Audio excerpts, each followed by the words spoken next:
In today's video, I'm going to teach you how to organize projects on home screen. By the end, you'll have a clean, intuitive layout that helps you find what you need in seconds and keeps your priorities front and center.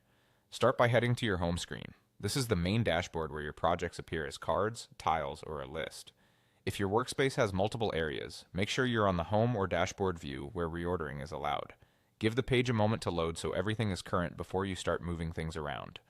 Next, look for an option labeled Organize. Clicking this often switches the screen into an editing mode, showing handles or allowing items to be rearranged. If you don't see an Organize button, you can usually drag and drop projects directly. On a computer, click and hold a project, then drag it to a new spot and release to drop it. On a phone or tablet, press and hold for a second until it lifts, then slide it into place. As you move items, watch for helpful guides or lines that show where the project will land. Now group related projects together. Think about the categories that make sense for you, such as by client, team, status, or time frame. Drag projects so that similar ones sit next to each other, forming clear visual clusters.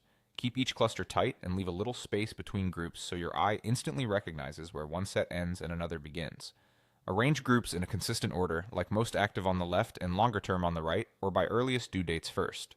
Consistency helps you scan faster and reduces decision fatigue throughout the day. Finally, pin your most important projects to the top. Choose the work that truly needs immediate attention, like items with deadlines this week or high-impact deliverables. If there's a pin icon or a context menu with a pin option, use it to anchor those projects so they always stay visible. If pinning isn't available, simply drag your top priorities to the first row and keep them there. Limit pins to a small number so the top area remains focused. Too many pinned items can dilute what's truly urgent. Revisit your pins regularly and unpin anything that's no longer critical, promoting new priorities as they arise. That's it. Go to your home screen, use Organize or drag and drop, group related projects together, and pin your top priorities. Keep refining as your workload changes, and your home screen will stay clear, fast, and aligned with what matters most.